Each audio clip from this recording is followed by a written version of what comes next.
Jueves 5 de noviembre ya. Estamos centrados totalmente en la temporada navideña. Buenos días para Catherine, para Nelson, para ustedes que nos ven desde sus hogares y que nos acompañan hasta las 9 de la mañana. Hoy le damos seguimiento a la política estadounidense. Pocos estados por contar, pero Joe Biden aparentemente se coloca a 6 estados o a 6 puntos de colegios electorales para ganar. Y Donald Trump no lo deja tranquilo, viene ahí detrás como el clavito en el zapato y ya se habla hasta de temas legales. En República Dominicana ya tenemos Junta Central Electoral, de eso y mucho más hablamos hoy en Despierta con CDN. Qué gusto, buenos días compañeros, buenos días a todos los que sintonizan CDN Canal 37. Para nosotros es un gusto acompañarlos este 5 de noviembre, como bien señala Yulisa, una semana que ha resultado larga para mucha gente porque arrancó con mucha noticia, sobre todo como bien comenta Yulisa, vinculado al proceso electoral de Estados Unidos. Todos los ojos están puestos en Nevada, también en Pensilvania, en donde faltan miles de votos por contabilizar y se estrecha cada minuto la distancia entre el presidente Donald Trump y el aspirante, el ex vicepresidente Joe Biden. Hay que decir que ya los equipos legales de Donald Trump, entre ellos está Michael Bloomberg, han dicho, están al frente, no van a permitir, dicen, que los demócratas se le quiten votos a el presidente Donald Trump. En todo caso, hay que esperar, se va a contabilizar votos en Pensilvania hasta el viernes, por lo menos según han indicado tribunales ya de manera previa. Eso está por verse, como bien comentaba Yulisa, acá la Junta Central Electoral nueva, totalmente nueva, no se quedó ninguno de los anteriores, aunque algunos se habían inscrito para ver si los dejaban. En todo caso, también me preocupa la situación del COVID-19, no solamente en la República Dominicana, sino también en Europa. Inglaterra ha puesto cuarentena total, excepto, oigan ustedes, en las escuelas. Las escuelas pueden continuar, así que esa es una forma distinta de hacer las cosas como lo habíamos visto hasta ahora. Y en República Dominicana se ha presentado el primer caso de difteria. En Perú están declarando emergencia de salud pública por esta enfermedad altamente contagiosa y también relacionada a las vías aéreas. Nelson, Yulisa. Buenos días, buenos días. Michael Bloomberg, pero también Rudy Giuliani. ¿Ah, sí? Está muy activo, encabezó 2 ruedas de prensa en el día de ayer. Se está dando una situación muy particular. Yulisa hablaba de 264, cerca de los 270, pero realmente son 253. Sí, porque le están ajustando. Le han computado un estado que todavía oficialmente no ha cerrado, pero esos son manejos. ¿Cuál es Arizona? Manejo de las cadenas, exactamente, sí. Le están computando a Arizona a Biden, pero todavía no ha cerrado, claro. Tiene un margen amplio y muy probable que se le asigne a Arizona, pero si usted comienza a asignar y le asigna a Trump a Pensilvania, a Georgia, él va a subir mucho. Pero independientemente del conteo, señores, eso va a terminar muy ajustado. Si Biden llega, como aparentemente puede llegar a los 270 votos electorales, va a ser gateando, va a ser aruñando, y Trump terminará bastante cerca de Biden ahí atrás. Entonces, eso rompe mucho vaticinio. No se van a dar las cosas como fueron pensadas. E incluso, visto el proceso con calma, si termina en santa paz el proceso que se va a desatar cuando termine el conteo, mucha gente tendrá que rebobinar y volver atrás en sus análisis, porque ese resultado tan ajustado, no solamente que echa por el suelo aquellos vaticinios de la tierra arrasada, del mapa de color azul. En Florida están discutiendo por qué el voto latino se fue abrumadoramente por Trump. Hay un análisis que me cuadraba. Hubo una campaña intensa endilgándole a los republicanos su alianza con Maduro, su alianza con Cuba, y eso funcionó. Recuérdense que la Florida, el estado, es una minita de cubanos e incluso de venezolanos también, aunque en el casco urbano, en el casco Miami-Dade, ahí va a ganar Biden. Entonces ellos lo exhiben como un logro. Exacto. Lo cierto es que habrá que esperar el día de hoy, el día de mañana, el fin de semana, hasta que finalice el conteo preliminar. Pero también en el patio, por aquí, nosotros tenemos muchas cosas de qué hablar. la Junta Central Electoral Independiente, encabezada por Román Jaques, subrayen eso de independiente, ya fue conformada. El magistrado Eddie Olivares está convocando a una rueda de prensa a las 11 de esta mañana para dar sus versiones, pero él ya sabe que es una página que hay que pasarla consumatum ex, dice el magistrado Eddie Olivares, pero ahí va a quedar su rapa, ahí va a quedar cierto dolor entre las filas del PRM y de los senadores del PRM, que ya se ha hecho público, compañera, lo que yo decía aquí hace un par de días. Hay un chismecito. El chisme que hay en el Senado, los senadores dicen que la vocera, Farideh Raful, no hace consenso de los temas básicos, hay cierto dolor por el barrilito. Hasta se salieron del WhatsApp. Bueno, no, Farideh convocó una reunión y no fue ninguno de los senadores. Y los senadores hicieron su propio grupo de WhatsApp, así que no se comunican con la vocera ni representante del PRM. Feo eso, hay ¿no? un hilo roto. Eso está bonito, eso es lo bueno de la política. ¿A ti no te gusta la eso? riqueza de la democracia. Ay, sí, a mí me gusta que las cosas se diriman. Bueno, la verdad es que tampoco es que se tengan que tomar trompadas, ¿no? Farideh es ella. ¿Cómo así? Ella y su agenda. Sí. Sí, Pero porque ¿y los otros senadores no tienen agenda? ¿También tienen? ella siempre termina siendo la protagonista de la película. Pero los otros también quieren ser protagonistas, cada uno de ellos, ¿no? ¿No te parece? Mira, ahí es que está parte del problema. Pero es gracioso eso. Sí. Farideh como vocera convoca una reunión y no va ninguno de los otros. Y a la reunión con el presidente Abinader, ahí sí fueron todos. Ahí sí fueron todos. A propósito, es el presidente. Están hablando, y que ahí no se habló de la Junta, no. Pero dicen que le prometieron ayuda a legisladores, construirles. Ahí se habló de barrilito. Pero ¿cómo no se va a hablar de la Junta? Ahí se habló de barrilito. Pero ¿quién puede pensar que en una reunión con el presidente de la República no se van a tocar todos los temas de interés nacional y sobre todo los que corresponden o competen a los senadores? Que me pasen un bobo para yo ponérmelo arrancando este jueves. A menos que la reunión haya sido precisamente por el malestar que había en el Senado a propósito de las situaciones por el tema del barrilito y el posible proyecto que presentaría Farideh Raful para su eliminación, que es lo que ha detonado las relaciones entre los senadores y una supuesta falta de coordinación que ellos aducen, cosa que tendría que ser explicada un poco más. Ahí ciertamente no hay armonía en este momento y tuvo que intervenir el presidente de la República. Vamos a ver qué tanto tiempo pasa para que se pongan de acuerdo. Apenas están empezando, les quedan 4 años juntos y de una forma u otra ellos tendrán que ponerse de acuerdo o simplemente ponerse cada quien de su lado, y también eso sería interesante porque eso le da riqueza a la discusión en la medida que vaya pasando el tiempo. Entonces les quedan 4 años juntos, pero en el Senado, no necesariamente en el mismo partido. No, en el Senado. Va a ser difícil ponerse de acuerdo. Las elecciones de Estados Unidos, y tan enfocados como nosotros estábamos, pasamos por alto, aunque lo mencionamos y lo tratamos de manera somera, el pronunciamiento vigoroso y fuerte de Hipólito Mejía, el compadre 2 veces de Eddie Olivares, que reivindicó la independencia de los senadores para decidir de acuerdo a su criterio, y además defendió el derecho de Eddie Olivares a postularse.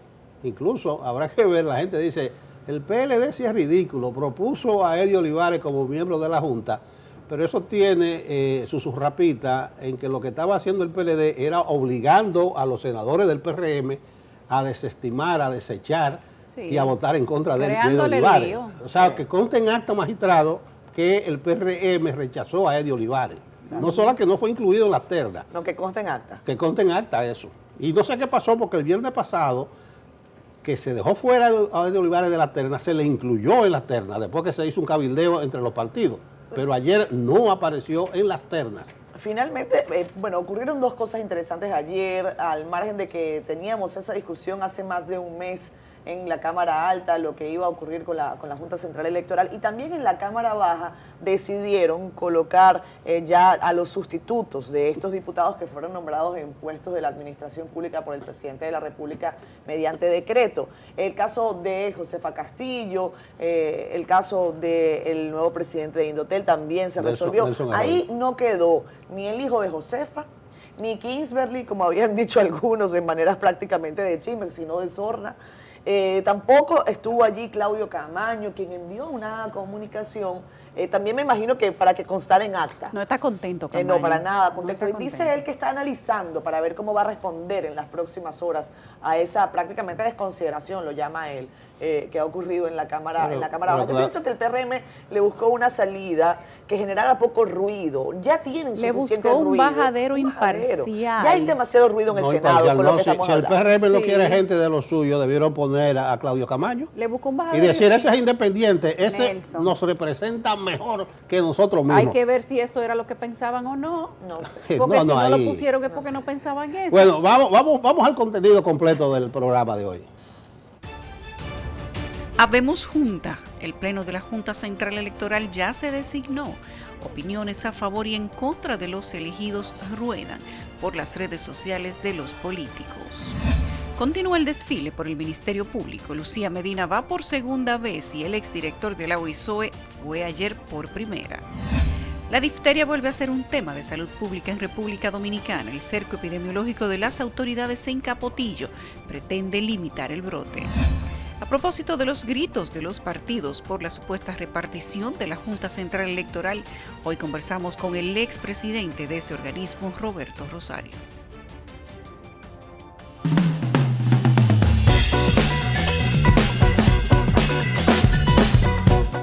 A propósito de los gritos de los partidos, ese es un tema de primera plana el día de hoy. Vi que el Listín Diario dice que independencia de la Junta Central Electoral.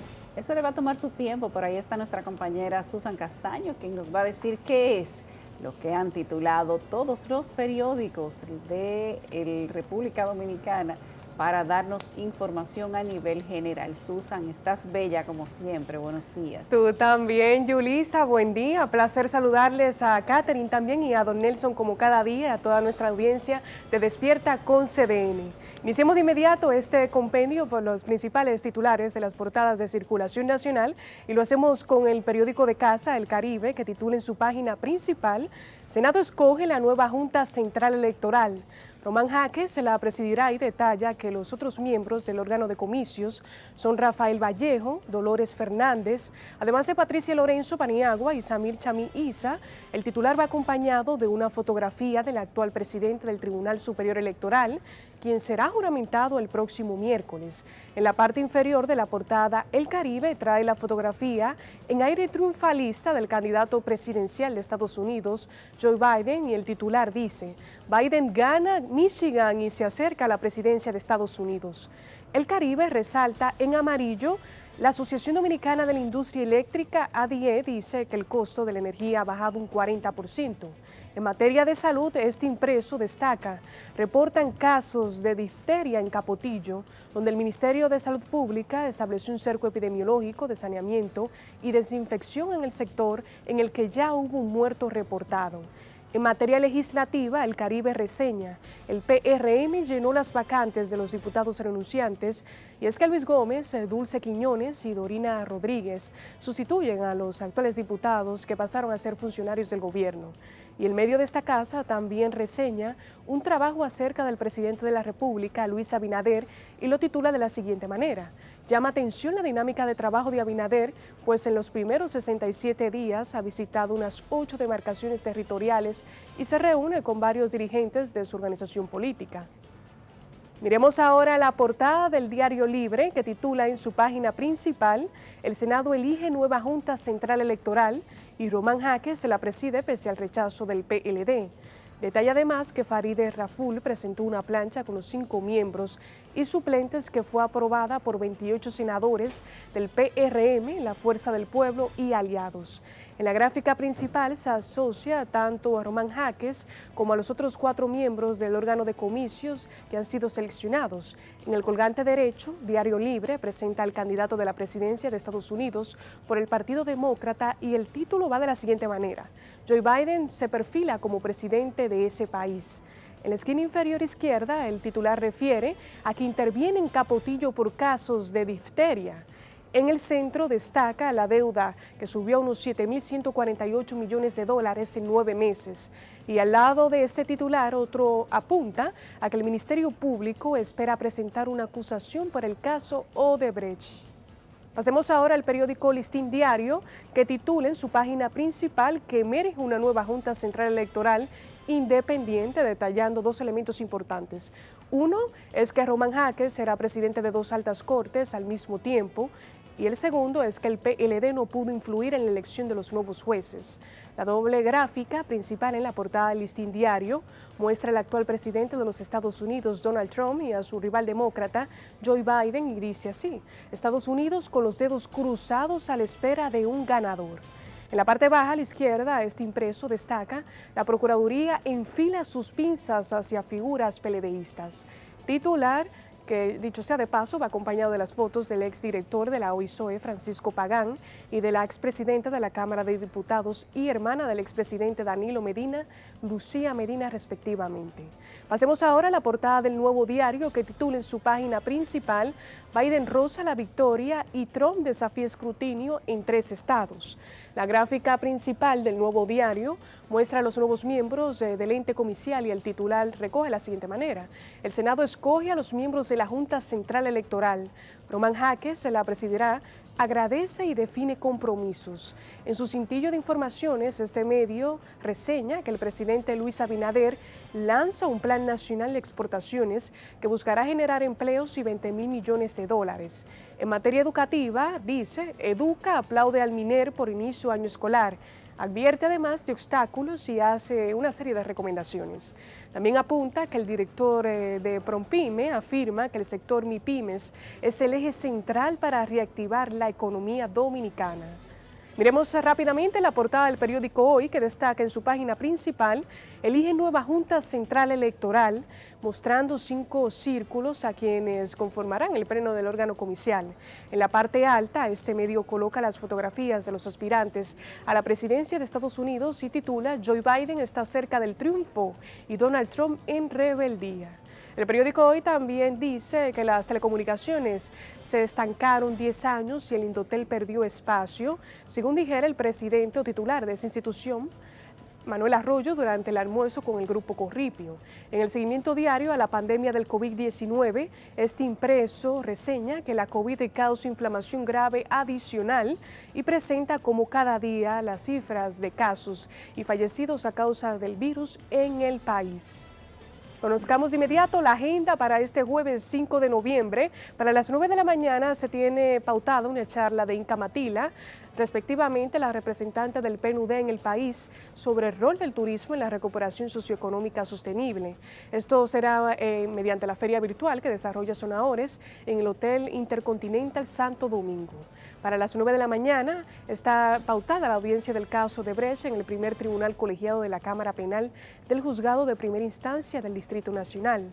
Mientras que a las 10 inicia la temporada de siembra de habichuelas en San Juan. Esto será realizado en la Oficina Regional Suroeste de Agricultura, en el kilómetro 11 de la carretera en San Juan.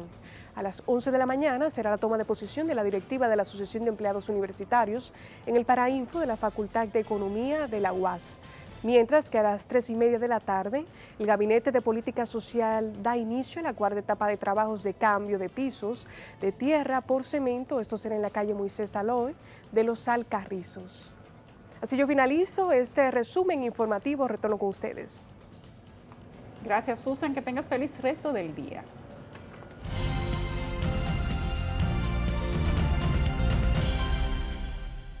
Vamos al estado del tiempo para el día de hoy, comenzando con una situación muy peculiar, porque la Oficina Nacional de Meteorología informa que la depresión tropical ETA ha dado una vuelta de maroma y volverá al Caribe, convirtiéndose nuevamente en tormenta tropical con trayectoria hacia Cuba.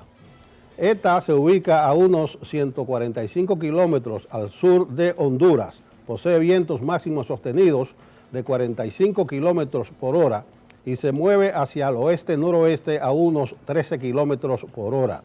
Este sistema, por su posición y trayectoria, gracias a Dios, no representa peligro para la República Dominicana. En cuanto a las condiciones del tiempo sobre nuestro territorio, predominarán los efectos locales que, junto a un sistema frontal ubicado al norte del país, mantienen un cielo mayormente nublado en gran parte de nuestro territorio. No obstante, Solo se prevé la ocurrencia de algunos chubascos locales con tronadas aisladas hacia poblados del noreste, suroeste y la cordillera central en horas matutinas y durante la tarde del día de hoy. En la costa atlántica, Meteorología recomienda a los operadores de las pequeñas y frágiles embarcaciones navegar próximo al perímetro costero sin aventurarse mar adentro, desde Bahía Escondida, Cabo Francés Viejo, Cabo Engaño, La Altagracia hasta Cabo Cabrón y Samaná, debido a olas anormales. En la costa caribeña se recomienda a los operadores de pequeñas embarcaciones navegar desde la Isla Beata, Bahía Honda hasta Pedernales. Estas recomendaciones podrían estar descontinuadas, dice Meteorología, en la tarde de hoy, porque se espera que mejoren las condiciones del clima. Jean Suriel, agárrate. Agárrate, Jean Suriel. Ya Nelson le pega al estado del pie. Sí, pero ustedes vieron eso, la vuelta de maroma que dio esta. Esta se metió para Centroamérica, en Honduras, y ahora ha vuelto para atrás. Por suerte que va a estar un poquito para arriba. Y afectará a Cuba con vientos de tormenta tropical. Increíble. Miren, a veces yo ayer estaba relajando acá en Enfoque Final. Creo que era con Nestalí, que estaba acá con nosotros, Nestalí Ruiz, nuestro querido amigo experto en la fuente deportiva. Miren, meteorología tiene una forma muy particular de decir las cosas, ¿no? Son muy técnicos. Y entonces yo digo, todas estas palabras para decir que va a seguir lloviendo. Señores, saquen su paraguas. Eso es lo más importante, que saquen su paraguas. Miren, quiero saludar a los que están en Facebook Live. Gracias a ustedes, como siempre, por estar con nosotros. Aura Payán, desde Pantoja. Aura, un gran abrazo para ti. Gracias por estar con nosotros. Altagracia Mateo, muy buenos días también. Altagracia, Joana Corporán, bendiciones para todos, son bien recibidas y enviadas de nuevo con gusto para ti. Tani Rodríguez, buenos días desde Italia. ¿Qué tal? Qué bueno, espero que todo esté bien por allá, pese a esta segunda ola de COVID-19, de la que vamos a hablar un poquito más adelante, pero que a mí me ha preocupado por demás. Miren, el Reino Unido supera en las últimas horas el mayor número de fallecidos desde mayo, 492 hasta acercarse a 48.000 muertos. Italia está superando los 30.000 positivos en un día, así que Tani, cuídate mucho. Jesús Castillo, bendiciones para todo el mundo, así me gusta, bendiciones para todo el mundo, me gusta cuando no dicen para, sino pa. Qué bueno, gracias amigo. Digna Payano, ya la saludé. Betania López, gracias también. Armando Bombini, saludos también para ti, amigo, y como siempre, quédense en sintonía Despierta con CDN. Para nosotros es más que un gusto acompañarles. Ya regresamos.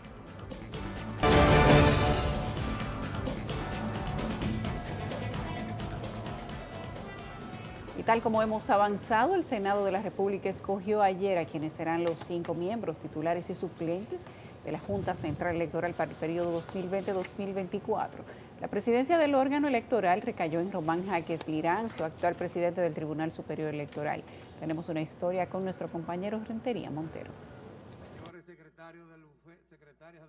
La propuesta del Partido Revolucionario Moderno, respaldada por las bancadas de la Fuerza del Pueblo y Reformista Social Cristiano, fue la que escogió el Senado para conformar la Junta Central Electoral. Román Andrés Jaques Liranzo para presidente, como titular presidente, a Dolores Banaí Bello Dotel como su suplente, a Rafael Armando Vallejo Santelice titular, a Pedro Antonio López Corniel suplente del licenciado Vallejo Santelices, a Dolores Altagracia Fernández Sánchez, miembro titular de la Junta, con Freddy Ángel Castro Díaz como su suplente, a Patricia Lorenzo Paniagua como miembro titular y llevando como suplente a Nibelka Rosario, y el quinto titular, Samir Chamí Isa, miembro titular, llevando como suplente a Iraida Marcel Fernández Guzmán. La elección de los nuevos titulares del órgano de comicios, con 28 de 32 senadores presentes, recibió de inmediato las objeciones de legisladores del PLD. Con jaque se le está pagando al doctor Leonel Fernández. Yo entré al Twitter de Patricia y es una activista a tiempo completo del Partido Revolucionario Moderno. La mañana de hoy, en esa reunión de la comisión, no primó el consenso. Posición que fue respondida por oficialistas y opositores. Román Jaques fue uno de los miembros más valorados, mejor valorados por todos los miembros de la comisión, exceptuando el representante del Partido de la Liberación Dominicana. Con esa junta que está seleccionada ahí, nosotros tenemos garantía que habrá un proceso limpio y diáfano, que ganará el que realmente tenga el respaldo del pueblo dominicano. Eddie Olivares quedó fuera del grupo propuesto al órgano legislativo. Los nuevos miembros de la Junta Central Electoral serán juramentados el próximo miércoles 11 a las 10 de la mañana. Rentería Montero, CDN. Bueno, ya hay presidente de la Junta Central Electoral, hay comentarios en favor y en contra. El PLD y el Partido Reformista son los que se muestran menos conformes, quienes han dicho justamente lo que ustedes han visto, que fue una moneda de pago para el presidente Leonel Fernández. Y yo debo reivindicar la figura de Román Jaques, que es una persona que conozco, con alguien que trabajó conmigo algunos años, y una persona que podría hacer de la Junta Central Electoral la Junta independiente si él lo quisiera. Tiene la preparación adecuada, tiene la estructura moral necesaria. Ahora, los cargos no hacen a la gente hace el cargo. Y de Román depende, de su trayectoria, de su trabajo depende que le continúe el mote de ser la moneda de pago del presidente Leonel Fernández o que se lo quiten. Yo sé que él tiene la capacidad sobrada para hacerlo y hacerlo bien. Ahora, que se deslinde de todos esos pesos políticos para que entonces más adelante la gente, los demás partidos políticos, la sociedad civil en general, no piense que realmente fue de la manera como dice el PLD. Ahora, por cierto, el PLD ha perdido prácticamente toda hegemonía, Catherine y Nelson. Al PLD no ha tenido ningún tipo de participación en los procesos que se han dado últimamente. Parecería que el PRD se está achiquiteando, que es una palabra que se utiliza mucho en Santiago y Nelson sabe de eso, pero ha ido perdiendo la participación en prácticamente todas las decisiones importantes. Y se habla del PLD, el PLD, y se habla de que va a ir perdiendo también figuras interesantes. Lo del PRM es otra cosa. Uno no sabe pero es que también se está si el chiquiteando. PRM quiere ser tan independiente que va a dejar de gobernar. Lo que pasa es que cuando yo escuché a chiquiteando, yo decía, el PRM, no, el PLD. Lo que pasa es que el PRM con estas decisiones también se está chiquiteando. ¿Dándose cuenta o no? Pero, Nelson, cuéntame. No, yo no concuerdo de que el PLD se está chiquiteando. Está jugando su papel y a la Fuerza del Pueblo la están agigantando con un chorrito de votos, porque, ojo, le va a tocar la segunda mayoría, según lo que ha dicho el PRM.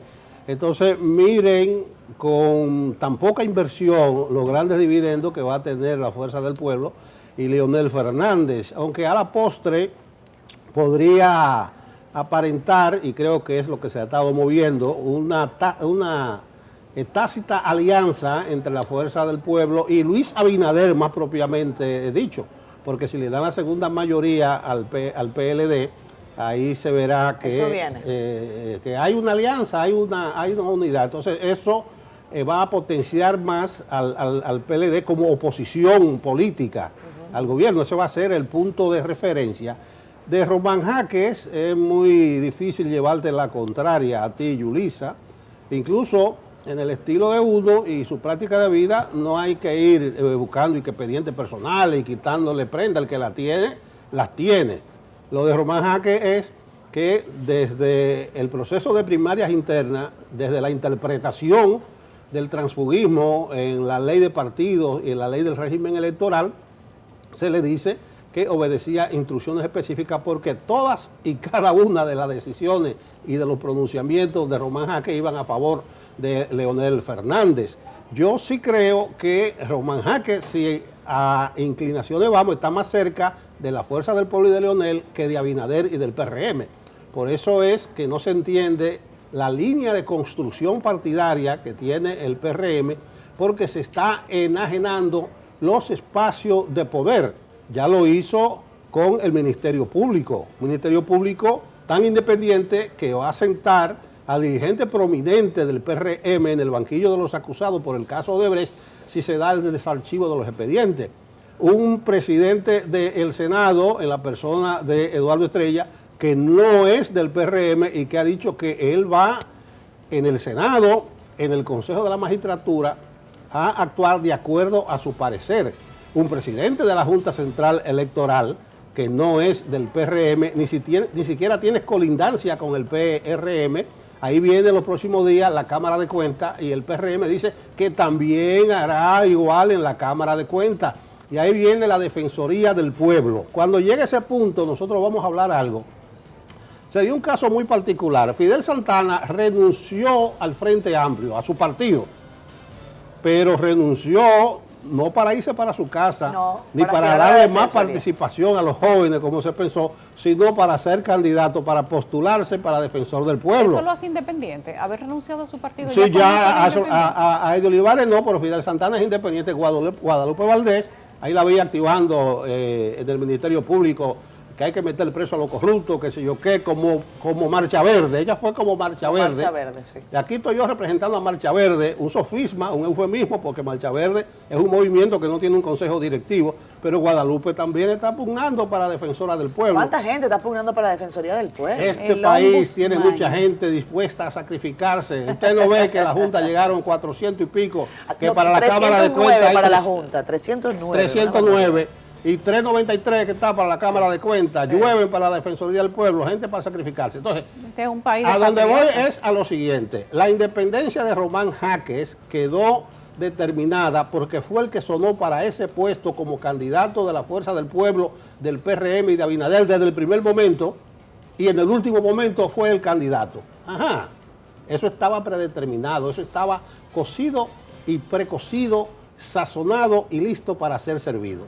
Vamos a comernos entonces parte de ese banquete durante los próximos 4 años quizás, con Román Jaques a la cabeza. Nadie duda de las capacidades académicas, profesionales del magistrado Jaques, un hombre que ha dedicado su vida a esta profesión, egresado de la Universidad Autónoma de Santo Domingo de la UAS, tiene 6 títulos de 4º nivel, maestría en estudios políticos y electorales en la Madre Maestra, Universidad de Granada en España, en fin, yo soy de las que creo que este proceso que ha devenido en la selección de Román Jaques Liranzo quedará para la historia como el momento en el que la sociedad presionó para que no hayan personas directamente partidarias, de partidos políticos, inscritas en los partidos políticos, pero va a quedar siempre en la nube y va a depender, como bien decía Yulisa, del propio accionar, no solamente de Román Jaques, sino de la constitución total de estos nuevos rectores de la Junta Central Electoral, si son independientes o no. Yo solo tengo por decirle al señor Román Jaques, magistrado, con todo el respeto del mundo, que en el Tribunal Superior Electoral lo que se dirimía correspondía casi siempre al interés particular y específico de grupos de poder dentro de los partidos políticos. Pero lo que ocurre al frente de la Junta Central Electoral va a encontrar una respuesta prácticamente inmediata en estos tiempos de redes sociales en las calles. Y ojo, muy cerca, ahí al frente, en la Plaza de la Bandera. Es distinto las decisiones que se tomen en el Tribunal Superior Electoral, casi siempre sentencias que son conocidas, revisadas por los más altos dirigentes de los partidos políticos, que las decisiones que corresponden a la Junta, decisiones que corresponden a procesos electorales, decisiones que corresponden a procedimientos de índole de naturalización también. Ese tipo de decisiones sí encuentran casi siempre una reacción inmediata, justa y a veces no tanto en la sociedad. Así que este rol, aunque se ha advertido, no va a tener un carácter partidario, sí tiene mucho, señor Jaques, de político. Así que atención con eso. Cuando nosotros tuvimos la elección de la actual Junta Central Electoral, todos abogamos, los aplaudimos porque era una Junta Central Electoral independiente. Esa independencia nos salió caro. Nos salió tan caro que tuvimos que ir a elecciones 2 veces. Nos salió tan caro que la desobediencia por poco llega a ser una desobediencia civil. Sí. Y nos salió tan caro que por poco y nosotros nos vamos a un escenario social violento. Uno espera que la independencia de esta actual Junta Central Electoral no nos salga tan caro y que ellos no se conviertan después en hazme reír, como les pasó a algunos del pleno actual. ¿Y qué decir de lo de Eddie Olivares, que aparecería uno de los favoritos? Ni siquiera quedó en una terna, ni siquiera lo dejaron pasar a una terna. Y me parece que no necesariamente la comisión del Senado quedó de forma elegante. Eddie Olivares puede aducir en este momento, y va a hacer una rueda de prensa a las 11 de la mañana, cualquier cosa, porque ciertamente se jugó una papa caliente a lo interno del Partido Revolucionario Moderno para no dejarlo pasar. Yo creo que podían haber guardado mejor las formas y siquiera dejarlo colar en una terna, aunque después no lo eligieran, pero parece, o al menos así se ve, aunque no sea, quedó muy descubierto. Dos cosas. Número uno, esa herida de Eddie Olivares no va a retañar temprano.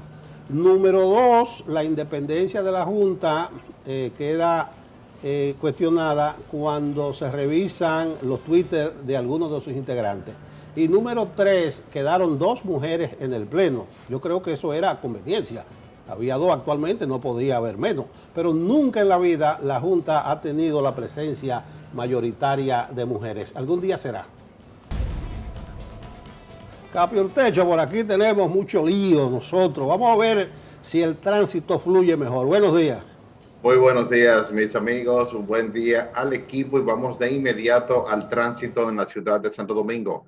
Atentos los que transiten en el kilómetro 9 de la autopista Duarte, viajando en dirección Santo Domingo-Cibao. En el kilómetro 9 tenemos un camión averiado que está generando este congestionamiento que inicia luego de cruzar la Doctor de Filló y se extiende hasta donde está este camión averiado en este punto. Se está incrementando en gran medida. Hace unos 10 minutos se averió este camión, está generando este fuerte congestionamiento y puede seguir incrementándose a medida que va pasando el día. Tránsito lento en sentido contrario en dirección Cibao-Santo Domingo desde la prolongación 27 de febrero hasta el kilómetro 9. Hoy no tenemos el tapón habitual desde el 18 hasta el 14. Inicia en la prolongación y se extiende hasta el kilómetro 9. También la prolongación 27 de febrero con Isabel Aguiar en dirección oeste. Se está generando un fuerte congestionamiento que inicia en la calle México y está complicando también la autopista 6 de noviembre para los que transitan desde San Cristóbal hacia el Distrito Nacional. La avenida Carretera Sánchez a la altura del puente sobre el río Jaina está complicada en dirección hacia Santo Domingo por igual. También está lenta la avenida 27 de febrero para ingresar al desnivel de la avenida Núñez de Cáceres, circulando desde la avenida Luperón. En sentido contrario, el congestionamiento habitual desde el elevado hasta su llegada a la avenida Ortega y Gasset. A Gustavo Mejía Ricard en este momento está viable, al igual que la avenida Abraham Lincoln, Winston Churchill, López de Vega, así como la avenida Máximo Gómez. Ortega y Gasset cambia el panorama con tránsito intenso entre la John F. Kennedy y la Gustavo Mejía Ricard. La Kennedy complicada desde el expreso Quinto Centenario y se extiende hasta el elevado de la avenida Ortega y Gasset en dirección este-oeste. Los que transiten desde Santo Domingo Norte van a encontrar un fuerte congestionamiento que inicia en Hermanas Mirabal con Emma Balaguer y se extiende hasta la subida al Puente Peinado. Esta situación, como de costumbre, complica la avenida Mirador Norte en dirección oeste-este. Sin embargo, yo la estoy viendo menos complicada que en días anteriores en dirección oeste-este. El puente de la 17 con un pequeño congestionamiento en su subida y a partir de aquí el tránsito está viable. Inclusive la Padre Castellanos con Pedro Oliver Cedeño, donde normalmente se forma este fuerte congestionamiento, hoy presenta tráfico viable en dirección este-oeste. Avenida Las Américas con tránsito complicado luego de cruzar el túnel, al ingresar al túnel de Las Américas y se extiende hasta la subida al elevado a la 27 de febrero. Hoy tenemos un tráfico inusual ingresando al túnel de las Américas en dirección oeste. Estamos sugiriendo utilizar el puente flotante para circular desde la zona oriental. La Charles de Gaulle, San Vicente de Paúl, Carretera Mella, Carretera de Mendoza, así como la autopista de San Isidro, en este momento presentan tráfico fluido en ambas direcciones. Es todo lo que tenemos y volvemos con ustedes al estudio.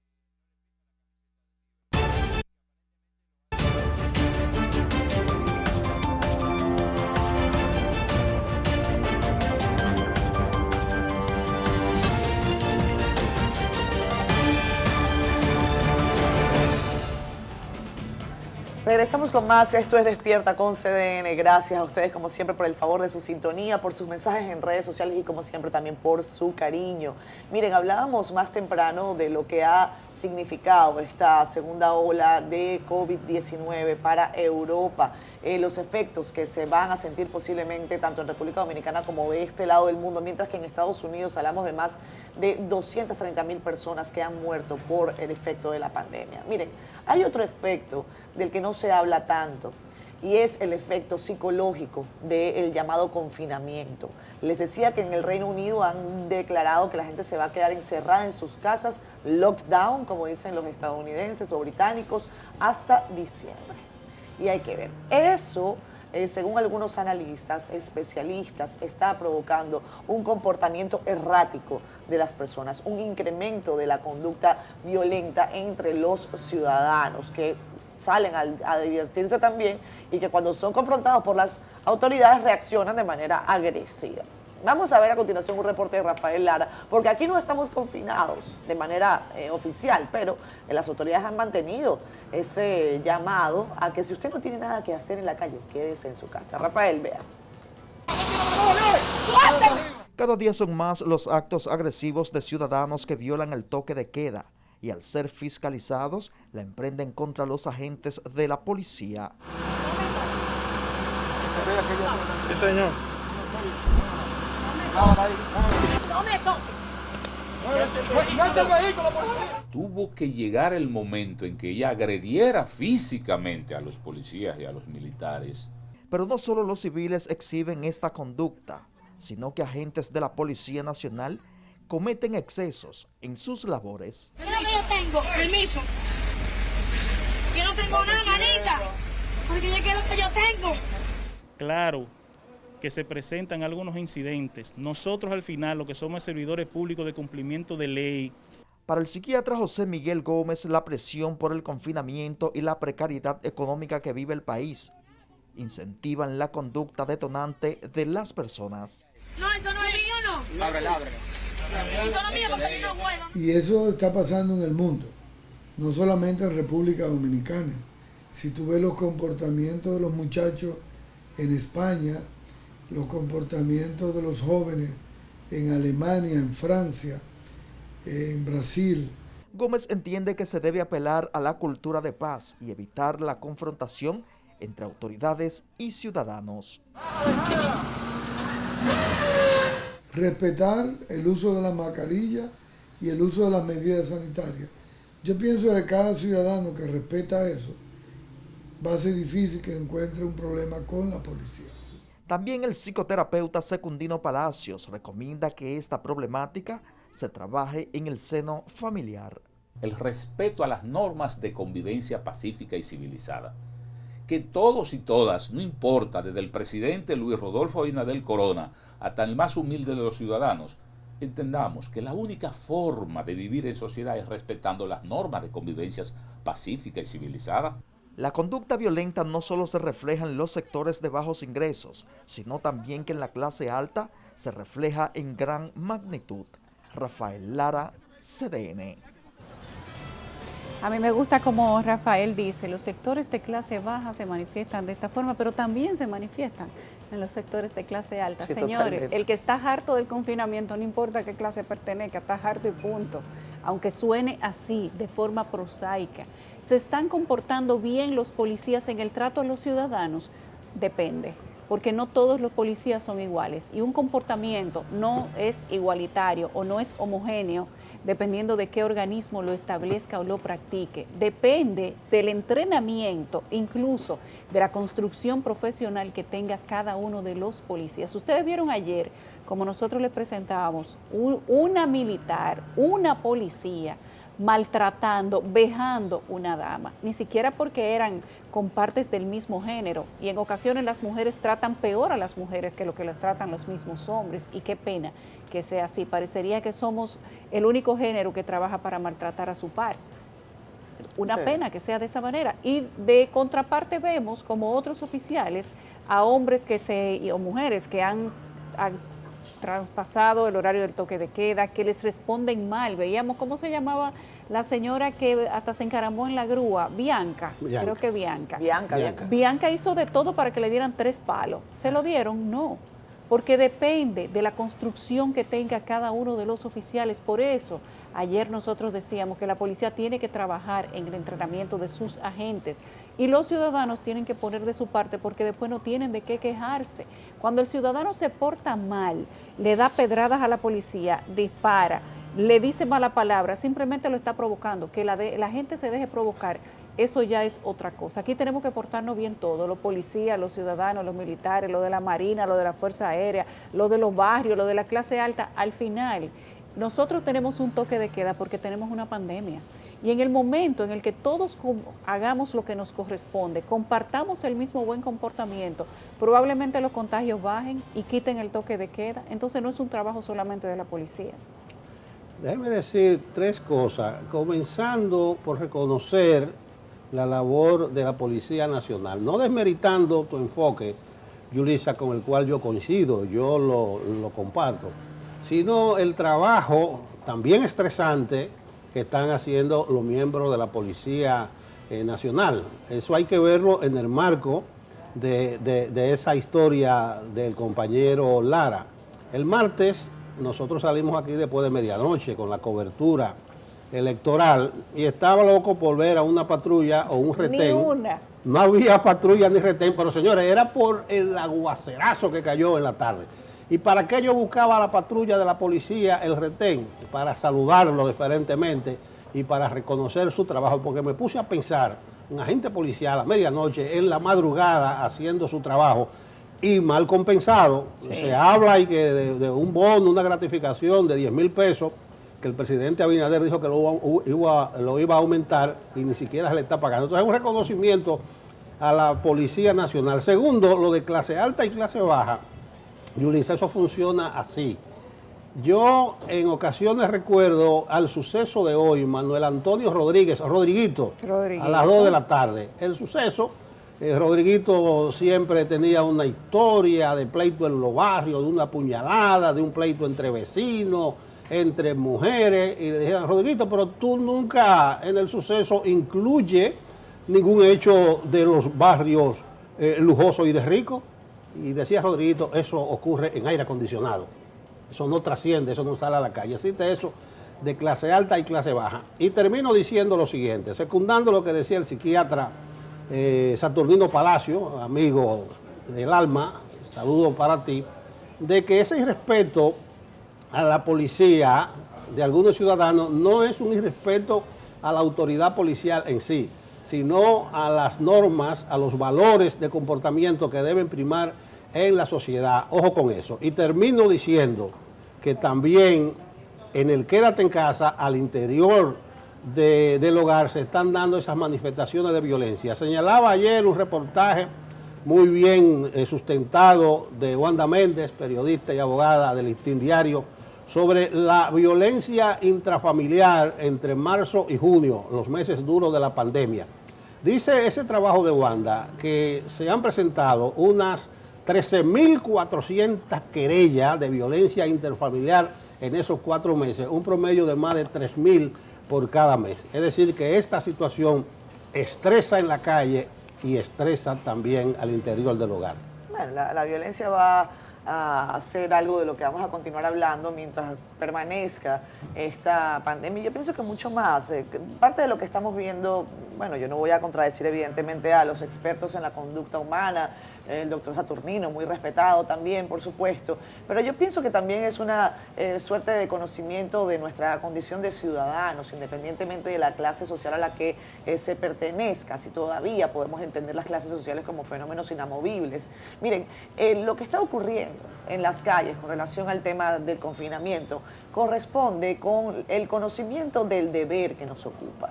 Como ciudadanos responsables, conscientes de la situación a la que nos ha tocado vivir, debemos comprender la gravedad del asunto. Debemos definitivamente entender que las autoridades están haciendo su parte, que hay excesos, claro que hay excesos. Hay excesos incluso, pienso yo, con la decisión de confinamiento. Porque yo soy de las que ya más bien opina, se debe estructurar una forma distinta para aprender a convivir de la manera más organizada y factible posible. Porque estamos también en momentos en que si usted no guarda a todo el mundo en su casa durante un tiempo exponencial, permanente, bueno, el tema económico también va a terminar afectando gravemente a la sociedad. Y yo no estoy diciendo con esto que todo el mundo tiene que salir para la calle como un gallo loco, no. Estoy diciendo que debemos ejercer cada día más nuestro rol de ciudadanos, personas contempladas en un Estado para atender a deberes, pero también para responder ante las leyes. Eso es lo que hay. Por más que queramos dibujarlo con temas de pandemia o lo que sea, no, es una cuestión de ciudadanía sin importar si usted vive en Capotillo, en Piantí. Vámonos a la pausa, ya venimos.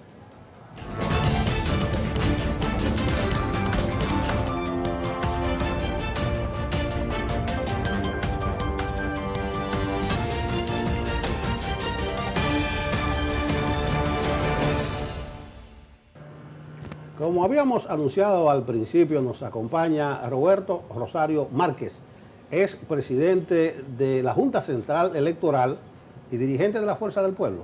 Dicen eso, sí. Bueno, muy bien. Buenos días, señor Rosario Márquez, un placer tenerle entre nosotros. Le decía yo a la compañera al principio, en el comentario inicial, que la Fuerza del Pueblo sabe invertir sus recursos. Con una inversión mínima que hizo, ya tiene la presidencia de la Junta Central Electoral y probablemente le reconozcan como segunda mayoría del Senado. Eso es un buen negocio. Mira, lo primero es, y le agradezco a ustedes que me den la oportunidad de acompañarlo en este espacio, la Fuerza del Pueblo como partido tiene un bloque de senadores. De ellos, 2 compañeros, Franklin Rodríguez y Bauta Roja, eran parte de la comisión que estaban evaluando casi los 400, 300 y pico de personas que optaron para ser bailoteados y evaluados para ser miembros de la Junta Central. A nosotros tenemos la impresión de que ese fue un proceso que se manejó de manera transparente, que las personas fueron evaluadas conforme a los criterios generales establecidos, a diferencia de, por ejemplo, de la del 16, que incluso se llegó a valorar personas que no habían sido sometidos al proceso y que finalmente fueron designados. Esta comisión del Senado cumplió con los reglamentos establecidos por ellos mismos, cumplió con el mandato constitucional, no hubo, como dice el artículo 77, no obedecieron a un mandato imperativo de ningún partido y se eligió a ciudadanos que reunían las condiciones para ser presidente de la Junta. En el caso de los 5 ciudadanos que fueron electos, tienen una vida dedicada al servicio público. En el caso del señor Román Jaque, fue presidente de la Junta del Distrito y después presidente del Tribunal Superior Electoral, y por tanto viene de un historial vinculado al proceso electoral y además de eso al servicio público, no al partidismo, no con una vinculación partidaria. El caso del señor Santelice, de Santiago, un señor que ya estuvo en la Junta Central Electoral, fue miembro de la Junta Central Electoral 96, 98, y tiene una dilatada carrera de servicio público.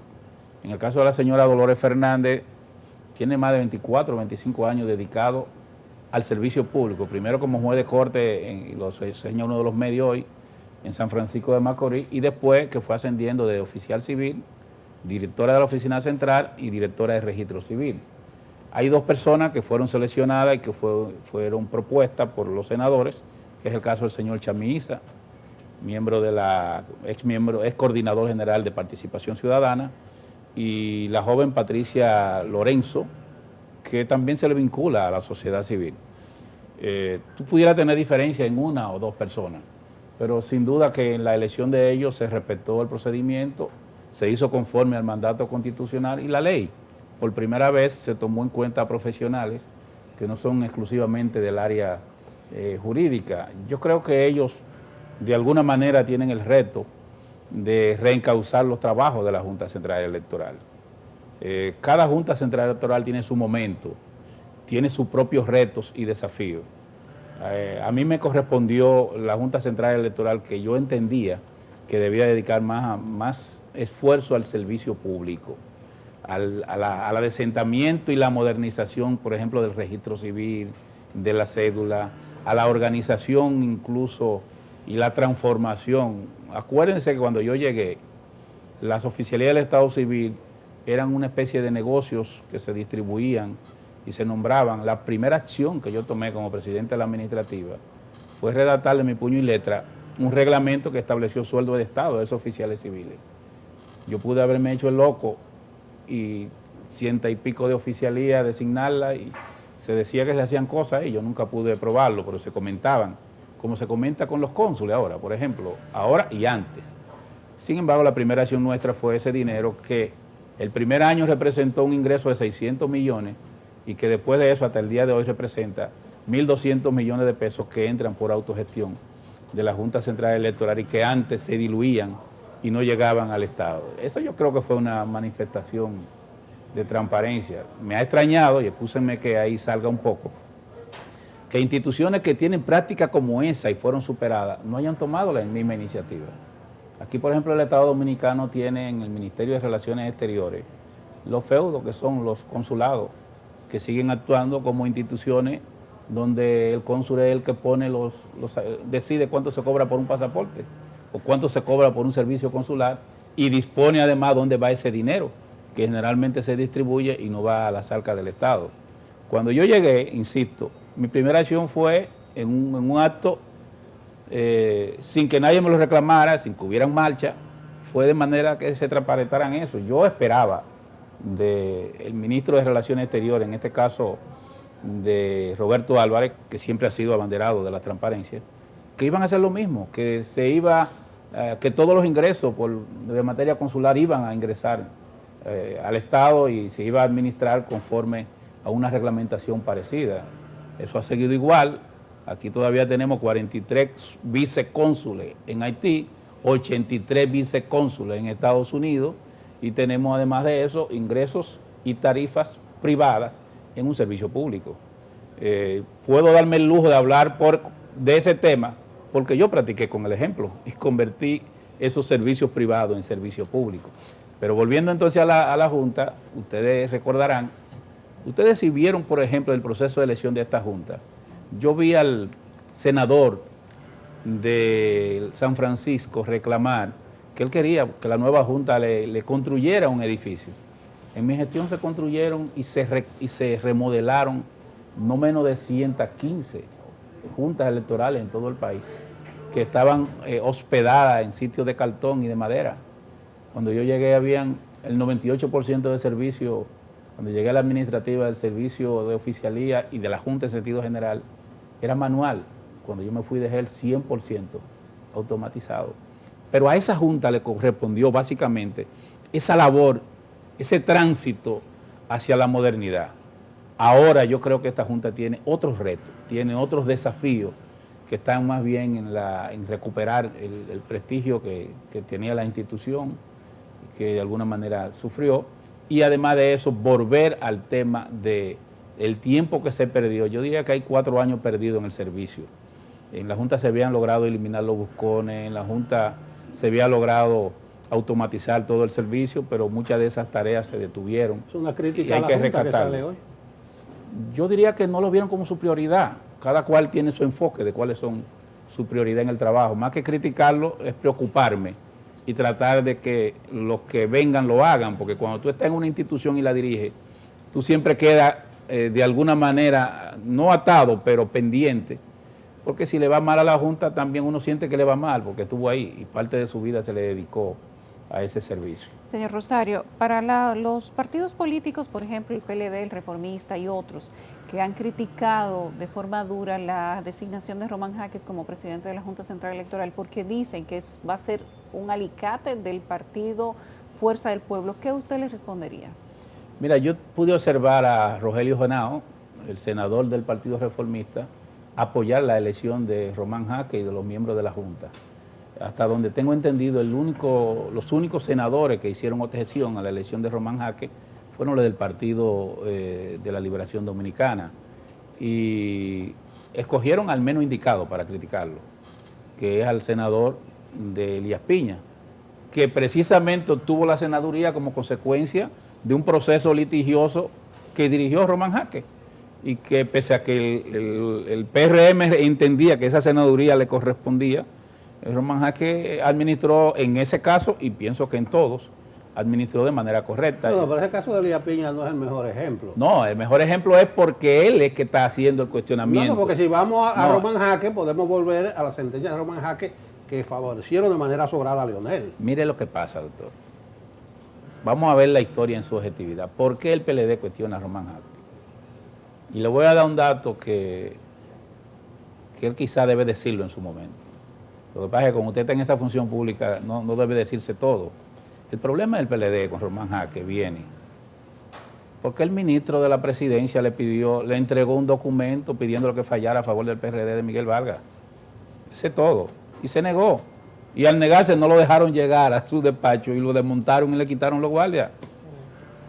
Oiga, la razón por la que el PLD está cuestionando a Román Jaque es por eso.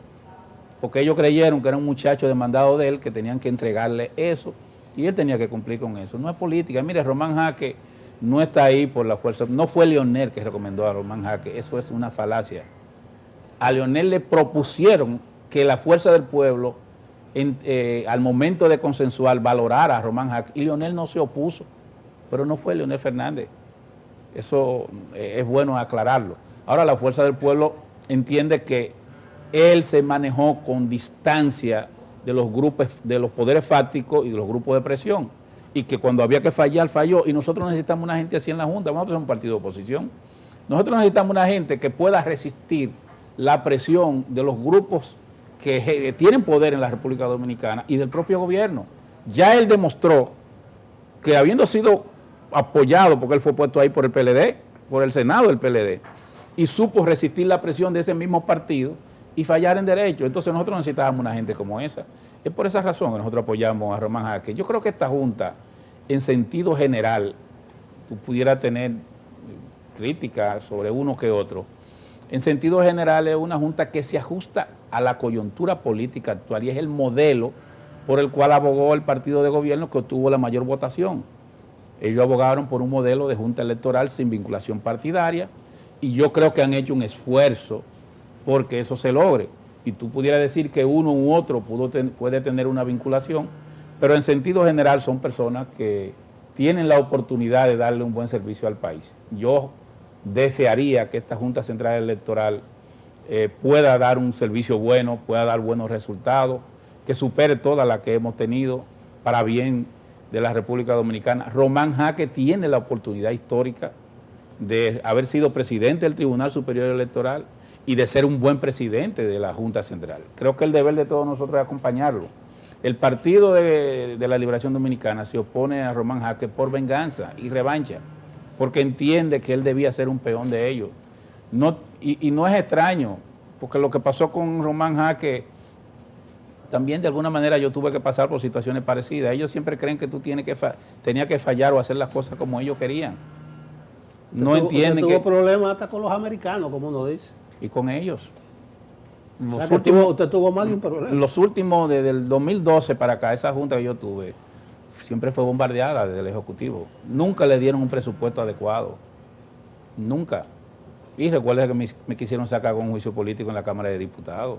Yo no sé cómo era que la gente entendía de que yo estaba bien con ese gobierno. El gobierno me hizo la vida imposible. No, porque usted fue siempre. Usted fue del Comité Central en algún momento del partido de ese gobierno. Sin embargo, y qué bueno que tú sacas eso a relación. Sí. Soy el único presidente de la Junta que fue capaz de tomar medidas contra ese gobierno. No, el único que tomó medidas cautelares tratando de que las cosas se hicieran bien. Fue en mi gestión que se suspendió la nómina, una nómina que tenía el gobierno de la Cámara Administrativa. Porque había un pleno de nuevo que no se atrevía a tomar la decisión, la tomé yo en la Cámara Administrativa. Rosario, fue en mi gestión que se suspendió el barrilito y el cofrecito, que no se suspendió ahora. Entonces también, a veces nosotros no tenemos prejuicio con la gente y nada más vemos la cosa que el prejuicio nos permite ver y no vemos el bosque completo. Yo no soy perfecto, soy humano y cometo errores. Pero yo pienso que cuando se evalúe la gestión de la Junta Central Electoral, creo que las luces son más que la sombra. Es más, y lo último, y excúsame, aquí se montó una campaña de que se habían comprado un equipo que no servían cuando el 73% de ese equipo funcionó bien. De lo que no funcionaron, el otro 27% fue que a los partidos no les dio la gana que funcionaran, el 50% por algunos de perfectos técnicos. y después que lo arrumbaron diciendo que no servía para nada, tuvieron que usarlo. O sea que lo de los escáneres fue solamente una campaña. Es una campaña. No, lo que yo estoy diciendo es que se dijo que no servían para nada y funcionaron bien en el mes de marzo y funcionaron bien en el mes de julio. Entonces, lo que decían que no servían estaban equivocados, porque había una auditoría que le hizo la Cámara de Cuentas a la funcionalidad que dijo que funcionaba bien, hubo una auditoría a la licitación que dijo que se hizo correctamente, hubo un equipo que nombraron las universidades para investigar esos equipos que dijo que se podían utilizar, pero aquí se montó una campaña de que no se podían utilizar. ¿Y quién montó esa campaña? Fue público, la propia gestión llegó a decir que no servían para eso. Y otros sectores que por razones diversas podían tener una visión diferente sobre mi ejercicio y entendieron que era el momento de ajustar cuentas. Eso también pasa y lo entiendo. Pero Dios coloca las cosas en su justo lugar. Que es una pena que nosotros no hayamos tenido esta entrevista quizás antes de que se decidiera quiénes iban a constituir esta nueva Junta Central Electoral, porque usted hace esta mañana algunas consideraciones sobre su independencia al frente del organismo de elecciones. Se cuestionó, por ejemplo, a Eddie Olivares por su carácter de miembro de un partido político. Usted era miembro del PLD, lo ha comentado, renunció al PLD y aspiró a la Junta Central Electoral. ¿Su independencia está en cuestionamiento por ser usted miembro de algún partido político? Para que pongamos el caso de Eddie Olivares, su opinión, porque además él lo acompañó en la Junta. Yo pienso que el modelo de junta que se eligió se correspondió con una junta con participación de los partidos, donde los partidos llevaron representantes. Hay muchos modelos en el mundo. En Estados Unidos, la Federal Commission tiene 6 miembros, 3 republicanos y 3 demócratas.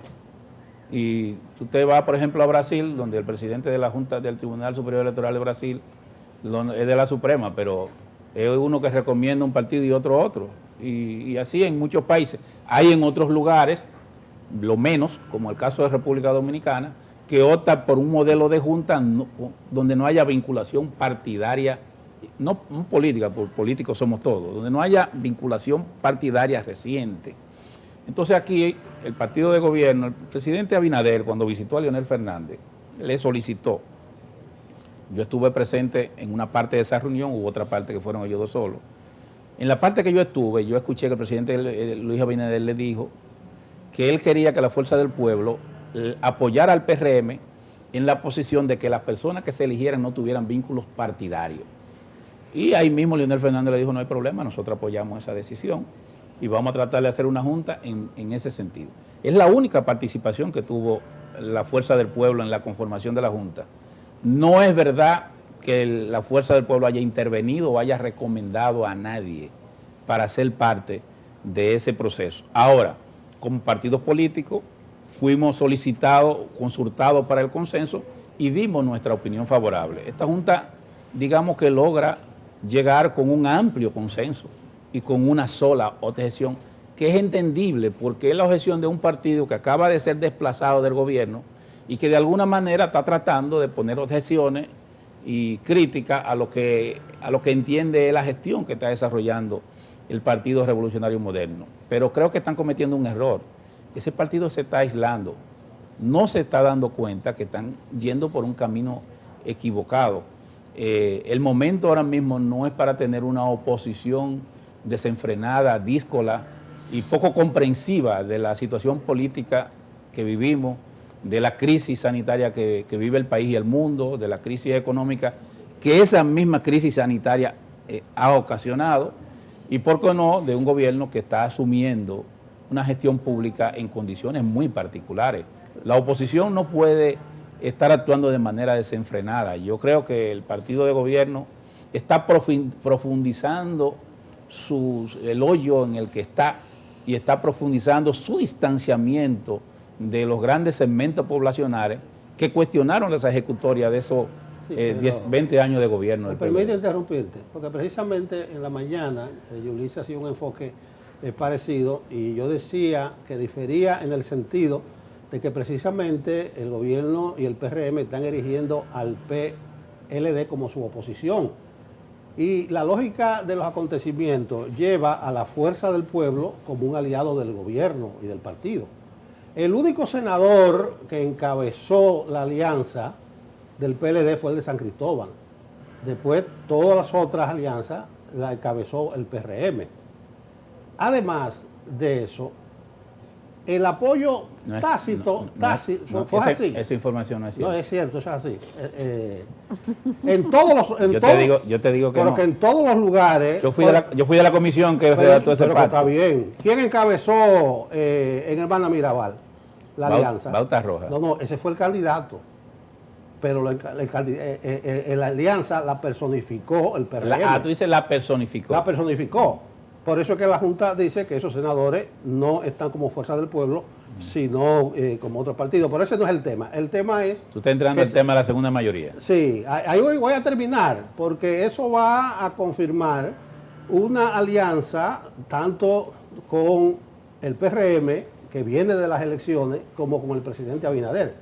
El presidente Abinader le dice a Leonel, un independiente que no es un militante de partido, Leonel le dice, sí, Román Jaque. No, eso no es verdad. No, estoy poniendo un ejemplo. No, pero yo aclaro que no fue así. Pero que estoy en la lógica de que se montaron en la misma carreta, porque Román Jaque está subido como independiente. Fue inverso. Pero bien, lo que quiero decir... No, pero el nombre se propuso de manera inversa, como tú le estás relatando. Se lo propuso el presidente Abinader directamente. Así es. Fue Abinader el que propuso a Román Jaque. Abinader. A Román se lo propusieron a Abinader personas vinculadas a sectores de la iglesia y del empresariado. Y esa fue la información que el presidente... ¿Y Abinader es quien se lo propone a Leonel? Entonces. Le comenta que esos sectores le habían propuesto a esa persona. Y Leonel le dice, yo no tengo inconveniente. Usted puede, óigame lo que le digo, usted puede escribirlo, que es así. Por eso yo decía al principio que terminó siendo Román Jaque.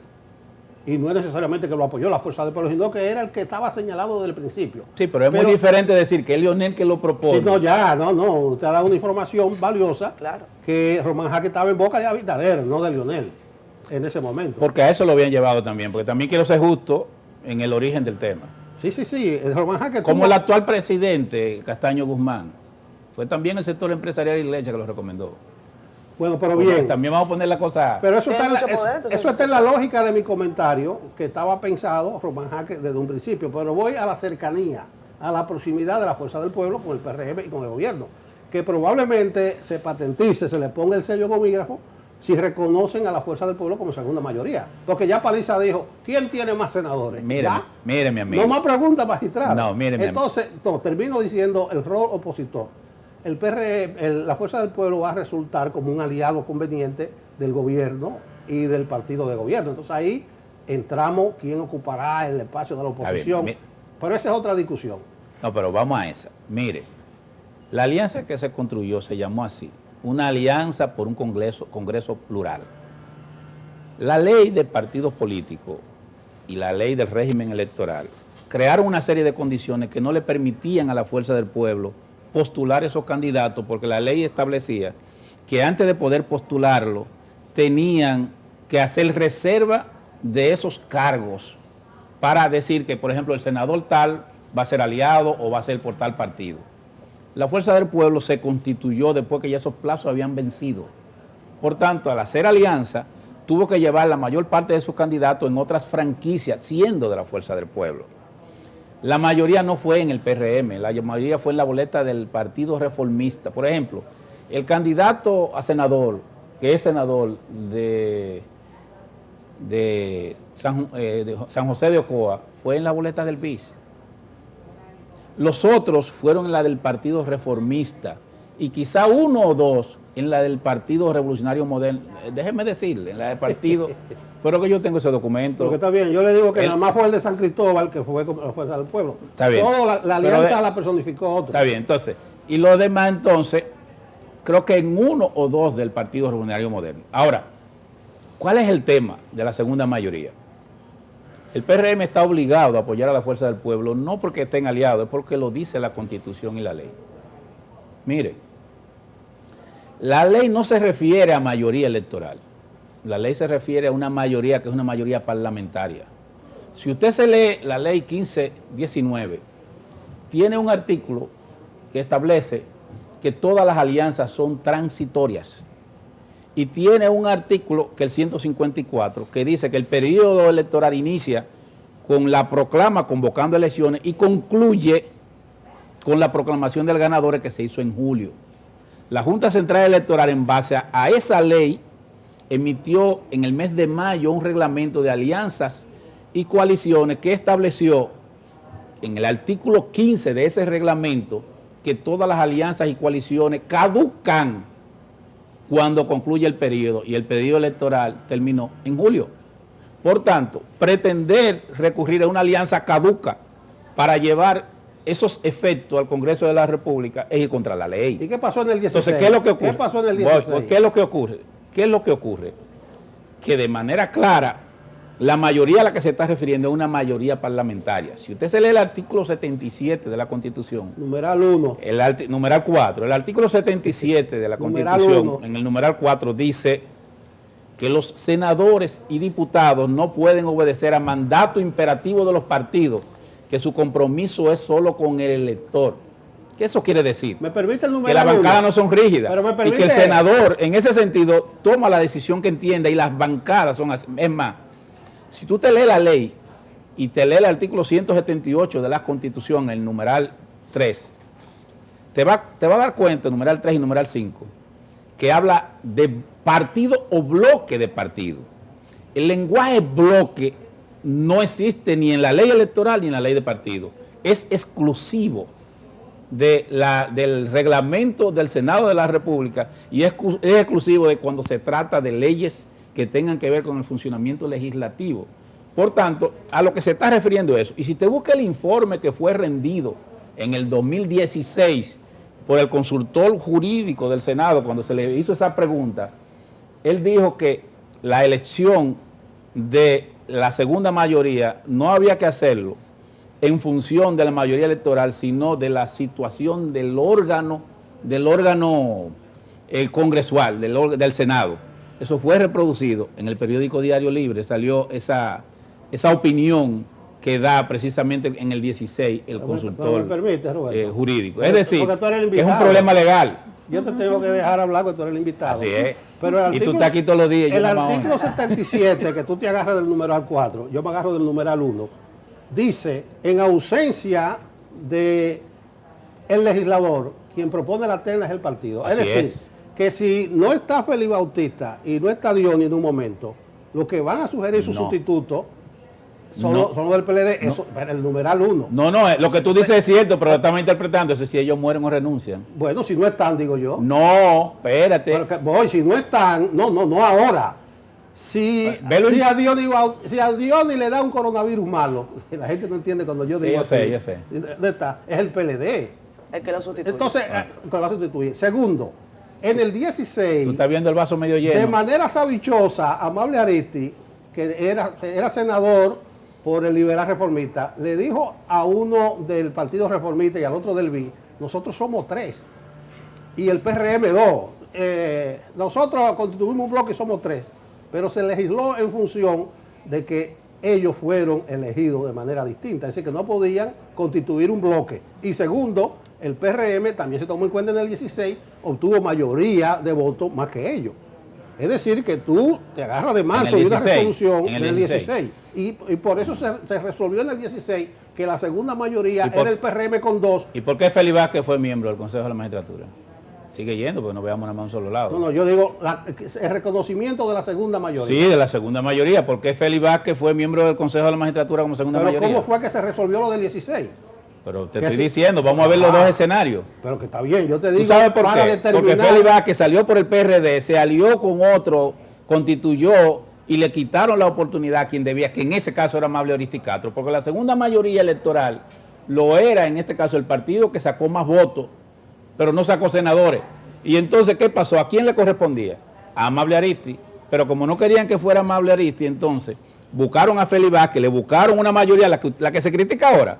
Hicieron un bloque y entonces se eligió ese. Esa es la verdad. O sea que lo que usted está diciendo, don Roberto, es que aquí, independientemente de lo que establezca la ley para la segunda mayoría, se hace lo que concuerden los dos principales partidos. No, yo estoy diciendo que según la Constitución y las leyes, a lo que se refiere, a lo que se contrae el 178, es a la mayoría que es constituida por un partido o por un bloque de partidos. Y mi tesis ha sido siempre que la Constitución lo que habla es de una mayoría parlamentaria. Hay otros que creen que habla de una mayoría electoral. Yo le aseguro a usted que si eso va al constitucional, ¿Es parlamentario? va a ser parlamentario. Yo no soy apostador, pero estaría dispuesto a tomarme un vino brindado por mi amigo. Tenemos que hablar más frecuentemente tú y yo, Roberto, porque tenemos alguna diferencia. Claro. En enero de este mismo año falleció el diputado Héctor es que no me dejaste responderte eso. Don Goyo falleció. Sí, lo conocí. Entonces Don Goyo era del MODA. Y dice, bueno, el sustituto le corresponde al MODA. Y dice Amable Ariti, no señor. Es del Don PLR. Goyo era de nuestro partido. Sí. ¿Y qué acordó la Cámara de Diputados en enero? No, el sustituto le corresponde al partido de Amable, aunque Don Goyo se haya ido para el pues MODA. Déjame darte un dato, porque es bueno que manejemos los datos. El MODA, o el PLR, o el PLD, o la Fuerza del Pueblo, no pueden sustituir un senador o un diputado mientras ellos estén vivos y a menos que renuncien, porque así lo dice la Constitución y la ley. Entonces, tú no me puedes llevar al escenario de que fallezcan o renuncien, porque yo te diría, si el partido es el dueño, es el titular, ¿por qué entonces no se lo puede quitar? Vamos al caso de Félix Bautista y de Dionis. Si el dueño de esa senaduría es el PLD, que se la quite, que lo sustituya. ¿Por qué no lo puede sustituir? ¿Tú sabes por qué no lo puede sustituir? Porque dice en caso de... porque habla en caso de que fallezcan. O que renuncien. O que renuncien. Pero mientras ellos sean vivos, es más... mira, muy noble, que ellos ni han renunciado ni nada. No, pero te voy a decir algo peor. Te voy a decir algo peor. La ley 1519 profundizó más la independencia de los legisladores. Los partidos ahora no son dueños ni siquiera de la candidatura, ni siquiera de la precandidatura después de inscrito. Después que un ciudadano es inscrito como precandidato, ningún partido lo puede retirar. Tiene que dejar que Pierre gane. ¿Y usted está de acuerdo con eso? Según la nueva ley. No es que esté de acuerdo. No, pero eso le estoy preguntando. Es que la ley ahora, la ley 1519, lo que pasa es que esta gente la aprobaron y no la conocen. La ley 1519 y la ley 3318 tienden a proteger más al candidato y a quitarle más poder a las cúpulas partidarias. Y lo han hecho en atención a una interpretación correcta del artículo 77 en su parte 4, que dice que la titularidad de esos cargos corresponde a la persona y no al partido. O sea que la persona no tiene nada que ver con el partido. O sea, yo soy buena para ganar elecciones con el Partido de la Liberación Dominicana, pero soy mala para ejercer el poder. No, lo que está diciendo es que el partido es la plataforma para postularlo, pero que una vez electo, su vínculo, dice el 77, es con su elector. Y que su obediencia al elector y que no le debe obediencia al partido, eso dice la Constitución. Pero entonces que se lancen independientes y vamos a acabar con los partidos políticos. ¿Cuál es su opinión? No, es que no hay democracia sin partido. Los partidos son imperfectos, pero es el sostén básico de la democracia. Señor Rosario, pero dígame usted si usted no considera que todas estas leyes dispuestas de esta manera, su opinión, no lo que dice la ley, están vaciando de contenido a los partidos políticos. Mira, yo creo que hemos tenido una realidad donde las cúpulas partidarias han dado lugar a que la ciudadanía cada vez más desconfíe de su accionar. Y ante esa situación han optado por proteger más al ciudadano y por quitarle más poder a las cúpulas partidarias. Aquí tuvimos un periodo, y tú lo sabes, donde a ti te elegían en una asamblea y en el camino cuando llegaba la Junta que escribían era otra. Sí. Entonces eso generó una frustración que ha llevado a que cada vez más los propios legisladores se protejan de la cúpula de su propio partido. Pero ustedes acaban de constituir un nuevo partido político. Lo que se necesita es que los partidos se transformen, se modernicen y que respeten las reglas de competencia y las reglas de juego. ¿Son reglas que van en contra de su propia creación? No, son reglas que obligan a los partidos a respetar los derechos de la persona, porque los miembros de los partidos tienen derechos y esos derechos de los miembros del partido no eran respetados. Yo espero que la Fuerza del Pueblo, que está ahora inmersa en un congreso, entre las políticas que adopte, sean políticas que tiendan a fortalecer el sistema democrático. Los partidos políticos están en un proceso ahora, desde mi opinión, que están obligados a transformarse. El propio COVID se está convirtiendo en un aliado de la necesaria modernización de los partidos, porque nos está llevando mucho de la época jurásica a la modernidad actual. Ya fíjese que el propio Congreso de la Fuerza del Pueblo es totalmente virtual. Son 7 mesas temáticas donde si tú quieres, tú te inscribes y participas y eres miembro del partido y opinas sobre la línea política del partido. Pero le termino diciendo, si el Senado no otorga al senador Bauta Rojas, que está siendo propuesto por la Fuerza del Pueblo, la condición de representante de la segunda mayoría parlamentaria, cometería un error porque el Tribunal Constitucional terminaría dándonos la razón. Yo no acepto la apuesta del vino porque el PRM va a apoyar a Bauta Roja. Porque tú no me quieres pagar. No, le vas a apoyar y yo no voy a meterme en una apuesta. Me quedo con eso último de que no hay democracia sin partido. Sí. Aunque estoy viendo que se está anidando una tendencia de despojar de contenido a los partidos, una tendencia peligrosa, muy peligrosa. Nelson. Roberto Rosario Márquez. Antes de que vayamos a pausa.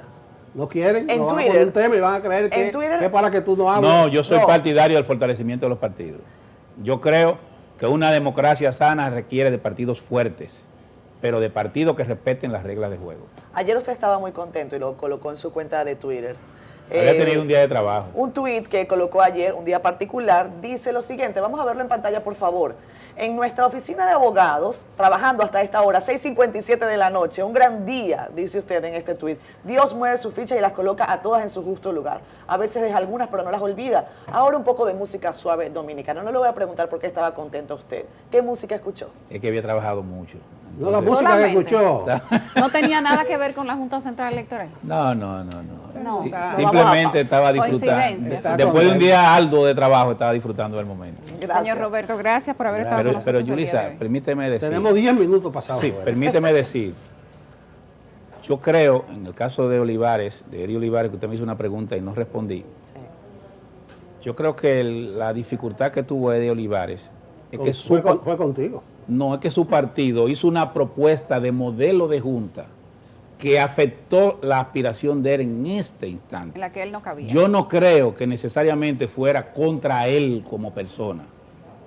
Yo creo, por ejemplo, hubo gente vinculada a nosotros, el caso de Otoniel Bonilla, que se inscribió, y tan pronto se hizo esa declaración, él retiró su inscripción y no participó porque es un dirigente de la Fuerza del Pueblo. Y él entendió el mensaje que se envió. O sea, él tuvo la mala suerte, pienso yo, de que su aspiración chocó con un cambio en el modelo y en la posición de su partido, no de la Fuerza del Pueblo. Yo nunca he sido muro de contención contra nadie, tampoco soy catapulta.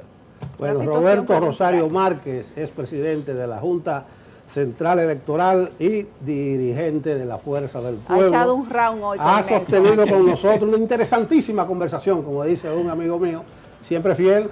Gracias a todos ustedes. Muy amable.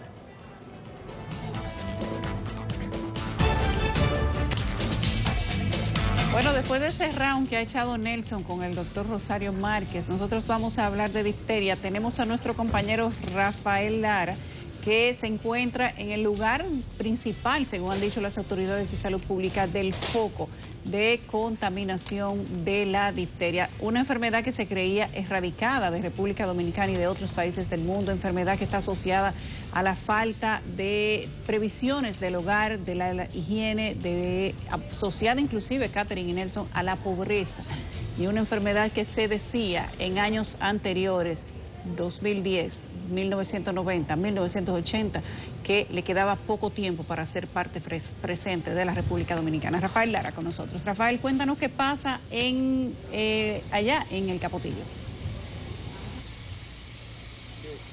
Saludos, muy buenos días. Así es, nosotros nos encontramos en este sector de Capotillo, donde se ha detectado un brote de difteria, donde ya las autoridades de salud pública han estado trabajando y en el día de hoy pues estarían desarrollando un proceso de verificación con las personas casa a casa, y vamos a tratar de conversar con algunas personas que nos pudieran hablar, si tienen algún conocimiento, si han recibido algún tipo de información al respecto. Buenos días, señor. Sabemos que se ha detectado un brote de difteria en la zona. Nos gustaría saber si usted tiene alguna información, si las autoridades se han acercado a ustedes que residen en la zona. Sí, estamos de acuerdo con eso. Hay un brote de difteria que supuestamente está acabando allá en Haití y ha cruzado para acá. Pero ya aquí en el centro están asistiendo personas con ese problema. ¿Han venido las autoridades a conversar? Sí, han venido. Aquí siempre vienen. Aquí no nos han dejado a un lado. Ellos siempre vienen aquí. Bueno, ahí escucharon ustedes. Vamos a ver si podemos conversar con otras personas de este sector, ¿verdad? Para que nos hablen si las autoridades también pues están trabajando en ese sentido. Y vamos a ver, caballero, buenos días. Estamos en vivo para CDN. Sabemos que se ha detectado un brote de difteria en la zona. Nos gustaría saber si Salud Pública se ha acercado a ustedes o está haciendo algún trabajo, algún levantamiento. Buenos días.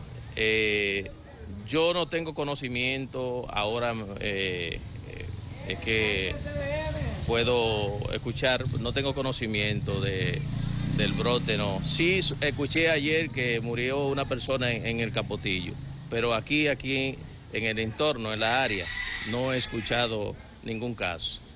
Y claro, nosotros tenemos aquí un centro ahí que da un buen servicio, un excelente servicio. Unos médicos, ahí tenemos la doctora Parra, como otros médicos, dan un buen servicio. Las personas que se ven con situaciones, pues vienen aquí y tienen un buen trato, se les da un buen servicio, de verdad que sí. Muchísimas gracias, así están las cosas. Algunos que dicen que Salud Pública está haciendo alguna labor. Vamos a ver con el caballero acá. Buenos días, su nombre, por favor. Buenos días, Francisco Durán. ¿Qué avisa usted? ¿Salud Pública se ha acercado a usted? Sí, por aquí han venido parejas de Salud Pública que vacunando, dando medicina de esa rápida, inmediata, para esos virus y eso. Yo pienso que sí, que ellos tienen muy buen servicio por aquí. Hasta ahora nosotros nos sentimos muy complacidos del servicio que Salud Pública nos ha dado por aquí. Y como le dijo el vecino mío que vive al frente ahí, nosotros somos casi por ese lado ricos porque tenemos ese centro que nos suple y nos ayuda con todas las necesidades. Bien, gracias a Durán. Vamos a seguir conversando con otras personas que residen aquí en el sector para ver si tienen conocimiento de los casos de difteria que se han detectado en la zona y si Salud Pública ha estado trabajando. Buenos días, no, realmente no tengo conocimiento de difteria, no. ¿Y usted, caballero? Todavía no se ha pronunciado esto porque realmente yo no he escuchado nada de eso. Bueno, escuché anoche por la noticia que en el Capotillo sí hubo uno, pero aquí en el Simón Bolívar todavía no se ha escuchado nada de eso. Esperemos que no se escuche, porque esa enfermedad es muy peligrosa. Bien, ahí escucharon ustedes algunas personas que aseguran que Salud Pública ha estado haciendo la labor preventiva y otros que no tienen ningún tipo de conocimiento. Aquí ellos dicen que esta zona es Simón Bolívar, es prácticamente el mismo sector, lo que se divide por subzonas. Aquí esta demarcación del Distrito Nacional. Por el momento es toda la información. Más adelante se estarán dando detalles de las labores de prevención que está realizando Salud Pública respecto a este primer fallecimiento de difteria que se ha producido en la zona. Retorno con ustedes. Gracias, Rafael. Nosotros volvemos al estudio y le daremos seguimiento en el transcurso del día a todo lo que suceda con este cerco epidemiológico que ha determinado Salud Pública a propósito de un brote nuevo, como si no tuviéramos cosas suficientes a nivel de salud, pues ahora también con la difteria. Vaya, este 2020 no deja de sorprender el 2020, definitivamente. Vamos ahora a conversar en Despierta con CDN con la doctora Eliani Mejía. Ella es cardióloga, ha tenido la gentileza de venir al estudio para hablar de desarrollos en materia de cardiopatías y de su tratamiento en la República Dominicana. Específicamente tenemos buenas noticias que nos llegan desde la Novia del Atlántico, desde Puerto Plata, la instalación de un marcapasos, dispositivo intracardíaco específicamente en un paciente extranjero. Vamos a hablar sobre eso, lo que ha ocurrido. Sí. Bueno, muchísimas gracias por la invitación, Catherine, Yulisa y Nelson. Para mí ha sido un placer y verdaderamente muchas gracias por invitarme y poder expresar lo que llevamos un poquito de tiempo ya trabajando. Bueno. Realmente dentro de mi rama, la cardiología, tenemos la electrofisiología cardíaca, que es más bien la intervención del sistema eléctrico del corazón, intervenir el corazón para tratar ritmos lentos y ritmos muy rápidos. Entonces, a mi llegada al país, realmente uno de mis sentimientos y deseos personales siempre ha sido empujar la comunidad donde nací, y en ella está Puerto Plata, que es la zona norte. Estoy dividida entre Santo Domingo y aquí, y como digo, los momentos de crisis, los momentos de pandemia, COVID, ha sido un momento muy de crisis para todos nosotros, para los médicos mucho más, pero desnudan las fortalezas y también las debilidades. Entonces creo que durante este momento de pandemia y de crisis ha fortalecido un poquito que cada centro y cada sector fortalezca el servicio que se le aporta a la población debido al mismo confinamiento y aislamiento. Entonces, debido a estas circunstancias, hemos podido empujar un poquito la parte de intervención a nivel de Puerto Plata, que nos hacía muchísima falta. Realmente, todo lo que es esa área de Samaná, Río San Juan, Nagua, Puerto Plata, carece de cardiología intervencionista, lo cual es de mucha preocupación, porque es una zona bastante amplia, en donde, como sabemos, con el corazón el tiempo es vital y el tiempo es vida.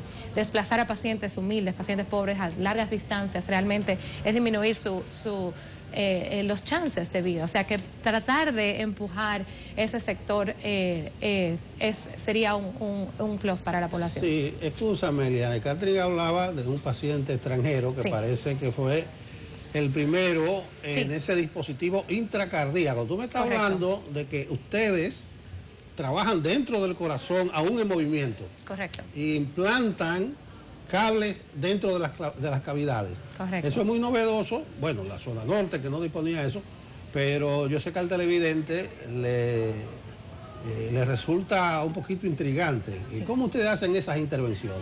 Sí. Son procedimientos mínimamente invasivos, son procedimientos percutáneos, en donde cuando el sistema eléctrico del corazón falla, quiere decir cuando hay bloqueos importantes, hay bradicardias sustanciales, pues entonces el corazón no puede bombear la sangre y no puede sostener una presión arterial. Son momentos de urgencia y emergencia en donde tenemos que intervenir para darle soporte eléctrico. La forma más sencilla en donde le explico a los pacientes es como un inversor, ¿no?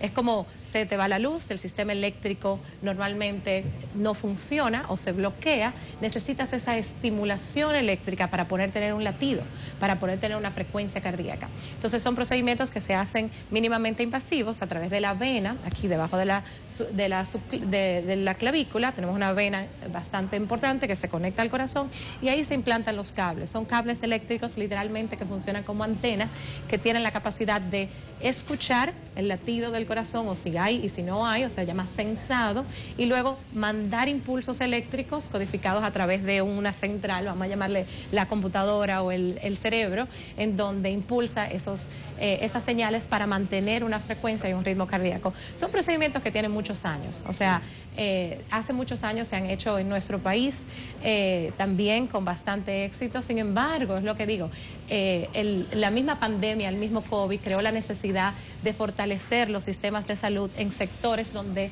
estaban desposeídos. Asimismo, como usted decía, fue un extranjero, me dijo, doctora, usted lo hace en la capital, porque no me lo hace aquí, yo no voy para ningún lado. Claro. Entonces, eso mismo es el empuje que te da para uno fortalecer las cosas y tal vez un llamado a la atención a que estos sectores, esta población, también necesitan de esos servicios de intervención. Luce complicado, pero parece sencillo, porque veo que ese paciente a los pocos días ya... ¿Al otro día? Al otro día ya estaba de alta. Sí. Y cada vez más, o sea, la electrofisiología cardíaca ha avanzado sustancialmente, no solamente en la parte de implante de marcapasos intracardíacos, dispositivos intracardíacos, que hay bastantes, también en la parte de las ablaciones, de las taquiarritmias, que son las arritmias muy rápidas. Ha avanzado bastante. Ya eran procedimientos de alta envergadura en donde el paciente se admitía hasta en intensivo. Ya muchos de ellos se hacen de forma ambulatoria y pueden ir a la casa el mismo día o hasta al día siguiente. Doctora, tal y como usted señala, cuando se trata del corazón no hay tiempo que perder. Así es. Usted está hablando de un tema muy específico, que es el tema de estos dispositivos y cómo la pandemia del COVID-19 ha generado algunas oportunidades para intervenir quirúrgicamente a pacientes que usualmente lo hubiesen hecho en las principales ciudades del país. Pero ya que estamos hablando de cardiología, ¿cuál es la aproximación que ustedes tienen de la atención cardiológica de pacientes en zonas remotas? O sea, Puerto Plata, no solamente en Puerto Plata, estamos hablando de que alguien que sufra un infarto en este momento en Elías Piña, ya que estábamos hablando del caso de Elías Piña antes, para llegar definitivamente a las principales ciudades tiene una dificultad. Tal vez centros cardiológicos primarios en latitudes tal vez extremas podría ser una solución. Sí, muy de acuerdo, Catherine. Realmente te digo que he visto las fortalezas del sistema, pero también sus debilidades. Tengo un año ya trabajando en el sistema dominicano y realmente tenemos médicos excelentes. O sea, nuestro personal humano, nuestra capacitación, nuestras enfermeras hacen mucho con poco. Ahora, tenemos que darle las herramientas porque sí, así como lo mencionas, es muy difícil. Pacientes que no están en la salud avanzada está muy centralizada. Estamos hablando de ciudades grandes, Ciudad de Santiago y Santo Domingo, pero ya las otras zonas, los pueblos pequeños que tienen una densidad poblacional bastante amplia, están un poco sin alcance de medicina avanzada. Entiendo que con las enfermedades cardiológicas, tanto cardiología intervencionista como electrofisiología, debemos de crear tentáculos y crear canales para facilitar el acceso a estos pacientes a medicina avanzada. Ahora mismo creo que nos falta mucho para ayudar a esas poblaciones que están un poquito separadas. Cuando hablamos, por ejemplo, en términos sencillos y llanos, un infarto agudo del miocardio, ¿verdad? Sí. Estás en Elías Piña, ¿verdad? De un infarto agudo del miocardio tienes que desplazarte. Nosotros como médicos hablamos de lo que le llamamos el door to volume time, desde que te presentas a la emergencia hasta que abro la arteria. Idóneamente en las vías de manejo 60 minutos es lo que quiero. Eso es casi imposible para un paciente que está en Elías Piña. Te lo digo de forma muy honesta. Generalmente hay que trombolizarlo, hacer otras medidas no idóneas, no que es el gold standard, pero son medidas que facilitan. ¿Qué nos queda? Muchos pacientes que tienen secuelas, ¿ok?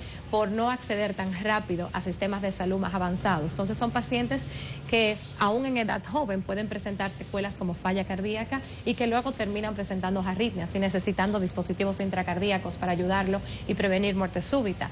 Entonces, creo que estas oportunidades o momentos de crisis deben de abrirnos un poquito los ojos para nosotros fortalecer los sistemas de salud y centros de salud locales, para que podamos a esos pacientes por lo menos crear los canales y las vías de acceso más rápidas.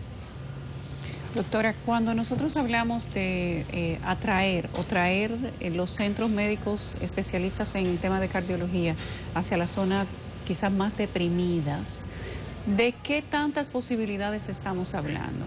Ustedes ya abrieron en Puerto Plata, pero podríamos tener la posibilidad de tener centros que fueran quizás medios de intervención, por ejemplo, en puntos específicos, desde donde la gente no tuviera que trasladarse desde zonas tan alejadas a Santo Domingo.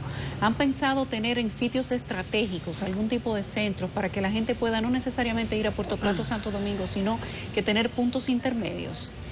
Eso sería idóneo, eso debe de trabajarse a nivel de un sistema y una planificación nacional de salud. Creo que sería en muchos centros, por ejemplo en Estados Unidos, la salud no está centralizada. Cada estado tiene centros de salud de referencia para cierta densidad poblacional, para intervención en pacientes de alto riesgo o en pacientes que necesiten intervención inmediata. Sería lo idóneo, identificar lugares claves en donde no solamente se centraliza en dos grandes ciudades, sino más bien en diferentes puntos estratégicos del país, en donde el paciente tenga un acceso rápido a través de ya sea vía aérea o vía terrestre. ¿Qué tan propenso es el dominicano a tener muchos infartos? Bueno, te puedo decir que hay mucho, el dominicano me sorprendió muchísimo, el dominicano tiene un médico bombero, así les llamo y así les explico a mis pacientes. Médico de cabecera, sí. No existe el médico de cabecera en la cultura popular dominicana. El dominicano no se chequea una vez al año para ver que estamos bien, sino más bien busca ayuda cuando hay una emergencia, cuando tenemos alguna queja. En su mayoría es cuando presentamos los síntomas. La medicina idónea es la medicina que previene, es la medicina que evita que esa patología funcione. Antes de yo iniciar hablábamos del brote de difteria, ¿ok? Es un vivo ejemplo de esto. Tenemos que fortalecer los sistemas de prevención y de esa misma forma hablamos de las patologías cardiovasculares. Difteria, tenemos vacunas reconocidas por años y nuestro sistema de salud la da gratis. Lo que nos falta es el incentivo y la promoción de la prevención de la salud. Por cierto, de esa misma forma se traduce a nivel cardiovascular. Ya que usted está hablando, por cierto, de vacunas, doctora, hay que decir que las autoridades educativas están llamando a los padres y representantes a que lleven a sus niños a vacunar.